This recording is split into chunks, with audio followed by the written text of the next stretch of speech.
Now today, the Uganda Revenue Authority held its annual press briefing that looking at their revenue performance for the last financial year and challenges as well as strategies laid out to achieve the set of revenue performance. So for more on the numbers that we've seen, of course, some pleasing numbers is, if I could read them correctly, from Kampala joining us on the line, Commissioner General Alan Kagina. Thanks for joining us today, Alan. So looking at firstly overall net revenue collections for the year, sitting at 7.1 trillion Uganda shillings, and that of course is a performance there of 98.1%. So the deficit in terms of your target, it was 1.8%. But that being said, they have increased quite dramatically, 15% increase in net revenue collections.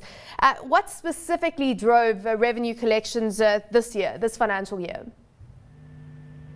What drove revenue collection in this year was a number of sectors that performed quite well. The sectors of transport, manufacturing, retail and wholesale,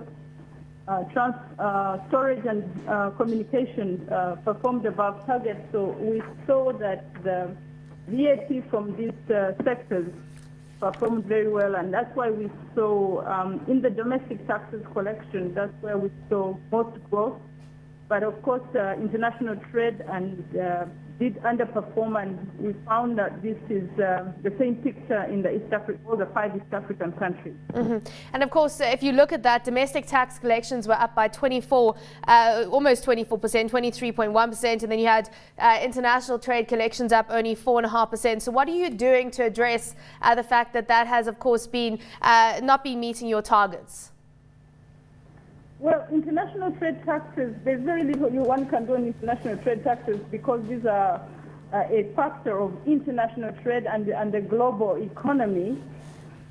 We saw, for example, that volumes of fuel products went down, and fuel products drive, we import all our fuel, and that's what drives business here.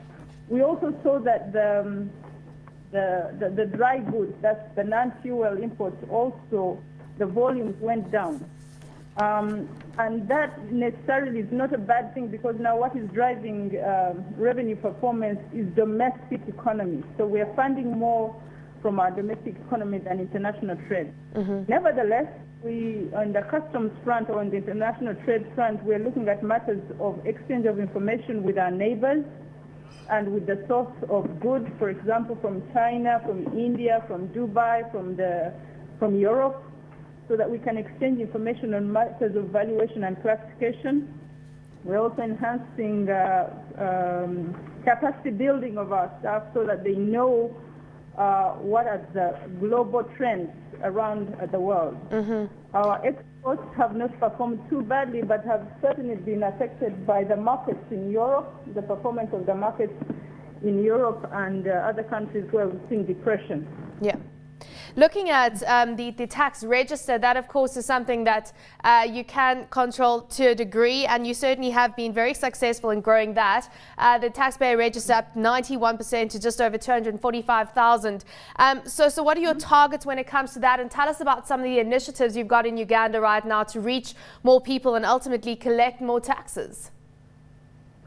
We had set out at the beginning of the financial year for a target of 30%. We had thought we'd increase the tax register by 30%. But some of the initiatives we put in place actually generated more numbers than we had anticipated, especially the outreach programs to the rural communities or semi-rural communities, the small urban areas, up country.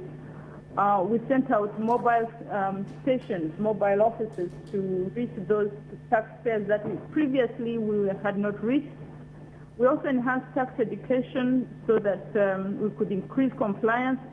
But majorly, the expansion came from cross-matching our own data within the systems, because we put in place a new system called the e-tax that is generating a lot of data, and analysis of this data and cross-matching it across taxes showed us those taxpayers who were transacting but had not registered with us.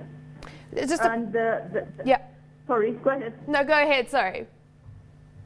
I think the greatest growth has actually come from registration of motor vehicles. That's where we saw the biggest numbers, and from imports and exports. In real terms, what these two areas pay is not very much. They are not. For example, motor vehicles. They don't register a lot of revenue, like income tax and yes, the income tax and pay as you earn. Yeah. But we managed to bring more on board. Now, once we've brought a taxpayer on board, then we look at him holistically along all taxes. So they may have come in through motor vehicle registration, but we'll now be interested to see what else do they do that can come onto our register as well. And very quickly, I mean, we always talk about compliance and issues around avoidance. So one of the highlights there is that filing ratios of small taxpayers, the ratio they're increasing from 55 to 70%. So that, of course, seen as another success.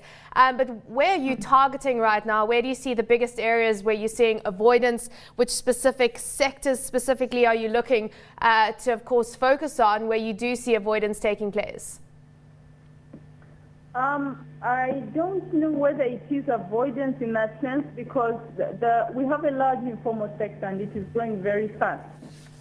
And a lot of these are not necessarily avoiding. Some of them really don't know their rights and privileges and how they can get on board. So what we're doing in that regard is tax education. We're fronting tax education.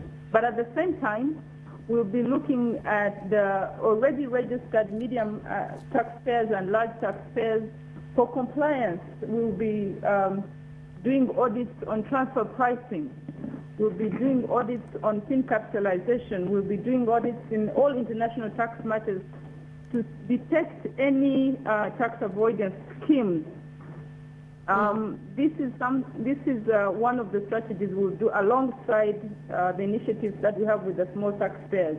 Primarily small taxpayers, we want to handhold them, we want to educate them, not necessarily for tax collection, but for bringing them onto the register and then make sure they're compliant. We may not collect much this year, but maybe in next year or the year after, we'll be able to see these ones grow and contribute.